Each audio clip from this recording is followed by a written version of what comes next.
ಆತ್ಮೀಯ ಮತದಾರ ಬಂಧುಗಳೇ, ನಿಮ್ಮೆಲ್ಲರಿಗೂ ನಮಸ್ಕಾರ. ಇಂದು ನಾನು ವಿಶೇಷ ಸಮಗ್ರ ಪರಿಷ್ಕರಣೆ ಅಂದರೆ SIRಗಾಗಿ ನಿಮ್ಮ ಎನ್ಯುಮರೇಷನ್ ಫಾರ್ಮ್ ಹೇಗೆ ಭರ್ತಿ ಮಾಡಬೇಕು ಎಂಬುದರ ಬಗ್ಗೆ ಮಾಹಿತಿ ನೀಡಲಿದ್ದೇನೆ. ಮೊದಲನೆಯದಾಗಿ ಭಾಗ 1 ನೋಡಿ.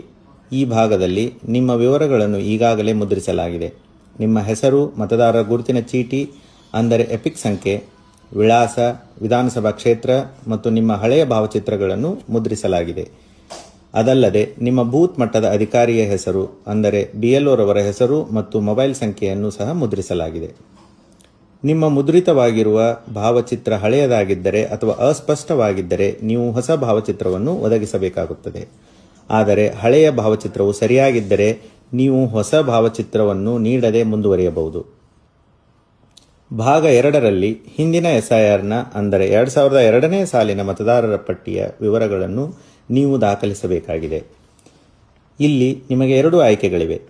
ಆಯ್ಕೆ 1, 2002ರ ಪಟ್ಟಿಯಲ್ಲಿ ನಿಮ್ಮ ಹೆಸರು ನೋಂದಣಿಯಾಗಿದ್ದರೆ ಆ ವರ್ಷದ ಮತದಾರರ ಪಟ್ಟಿಯಲ್ಲಿರುವ ನಿಮ್ಮ ವಿವರಗಳನ್ನು ನೀವು ಭರ್ತಿ ಮಾಡುತ್ತೀರಿ. ಇದನ್ನು ಸೆಲ್ಫ್ ಮ್ಯಾಪಿಂಗ್ ಎಂದು ಕರೆಯಲಾಗುತ್ತದೆ. ಆಯ್ಕೆ 2, ಒಂದು ವೇಳೆ 2002ರಲ್ಲಿ ನಿಮ್ಮ ಹೆಸರು ನೋಂದಣಿಯಾಗದಿದ್ದರೆ ನೀವು ನಿಮ್ಮ ತಂದೆ, ತಾಯಿ, ಅಜ್ಜ ಅಥವಾ ಅಜ್ಜಿಯವರ 2002ರ ಮತದಾರರ ಪಟ್ಟಿಯ ವಿವರಗಳನ್ನು ಒದಗಿಸಬೇಕು. ಇದನ್ನು ಪ್ರೊಜೆನಿ ಮ್ಯಾಪಿಂಗ್ ಎಂದು ಕರೆಯಲಾಗುತ್ತದೆ. 2002ರ ಮತದಾರರ ಪಟ್ಟಿಗಳ ವಿವರಗಳು ನಿಮ್ಮ ಬೂತ್ ಮಟ್ಟದ ಅಧಿಕಾರಿಗಳೊಂದಿಗೆ ಲಭ್ಯವಿರುತ್ತದೆ. ಅದಲ್ಲದೆ ಮುಖ್ಯ ಚುನಾವಣಾಧಿಕಾರಿಯವರ ವೆಬ್ಸೈಟ್ co.karnataka.gov.in ಮತ್ತು ಭಾರತ ಚುನಾವಣಾ ಆಯೋಗದ ವೆಬ್ಸೈಟ್ voters.eci.gov.in ಹಾಗೂ ECI ನೆಟ್ ಅಪ್ಲಿಕೇಶನ್ನಲ್ಲಿ ಸಹ ಲಭ್ಯವಿರುತ್ತದೆ.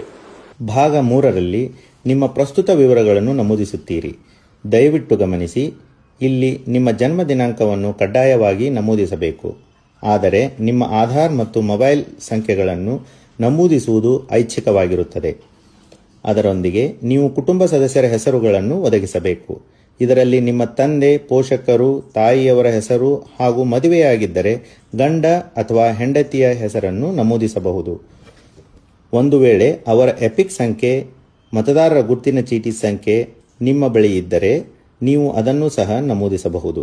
ನಿಮ್ಮ ಎಲ್ಲ ನಮೂದುಗಳು ನಿಖರವಾಗಿವೆಯೇ ಎಂದು ನೀವು 2 ಬಾರಿ ಪರಿಶೀಲಿಸಿ ಹಾಗೂ ಕೆಳಗಡೆ ನೀಡಿರುವ 3 ಘೋಷಣೆಗಳನ್ನು ಓದಿಕೊಂಡ ನಂತರ ಫಾರ್ಮ್ಗೆ ಸಹಿ ಮಾಡಿ ಅಥವಾ ಎಡಗೈ ಹೆಬ್ಬೆರಳ ಗುರುತು ನೀಡಿ. ನಿಮ್ಮ ಅನುಪಸ್ಥಿತಿಯಲ್ಲಿ ನಿಮ್ಮ ಪರವಾಗಿ ನಿಮ್ಮ ಕುಟುಂಬದ ಯಾವುದೇ ವಯಸ್ಕ ಸದಸ್ಯರು ನಿಮ್ಮೊಂದಿಗಿನ ಸಂಬಂಧವನ್ನು ನಮೂದಿಸಿ ಸಹಿ ಮಾಡಬಹುದು. ಸಹಿ ಮಾಡಿದ ನಂತರ ಫಾರ್ಮ್ ಅನ್ನು ನಿಮ್ಮ ಬೂತ್ ಮಟ್ಟದ ಅಧಿಕಾರಿಯವರಿಗೆ ಅಂದರೆ BLOರವರಿಗೆ ಹಸ್ತಾಂತರಿಸಿ. ನಂತರ BLO ಸ್ವತಃ ಫಾರ್ಮ್ಗಳಿಗೆ ಸಹಿ ಮಾಡುತ್ತಾರೆ. ಅವರು ಅಧಿಕೃತ ದಾಖಲೆಗಳಿಗಾಗಿ ಒಂದು ಪ್ರತಿಯನ್ನು ಇಟ್ಟುಕೊಳ್ಳುತ್ತಾರೆ ಮತ್ತು ಇನ್ನೊಂದು ಪ್ರತಿಯನ್ನು ನಿಮಗೆ ಹಿಂತಿರುಗಿಸುತ್ತಾರೆ. ದಯವಿಟ್ಟು ಈ ಹಿಂತಿರುಗಿಸಿದ ಪ್ರತಿಯನ್ನು ಸುರಕ್ಷಿತವಾಗಿಟ್ಟುಕೊಳ್ಳಿ, ಏಕೆಂದರೆ ಇದು ನಿಮ್ಮ ಅಧಿಕೃತ ಸ್ವೀಕೃತಿಯಾಗಿರುತ್ತದೆ. ವಿಶೇಷ ಸೂಚನೆ: ಎನ್ಯುಮರೇಷನ್ ಫಾರ್ಮ್ ಜೊತೆ ಯಾವುದೇ ದಾಖಲೆ ಒದಗಿಸುವ ಅವಶ್ಯಕತೆ ಇರುವುದಿಲ್ಲ. ನಿಮ್ಮ ಅಮೂಲ್ಯ ಸಮಯಕ್ಕಾಗಿ ಧನ್ಯವಾದಗಳು.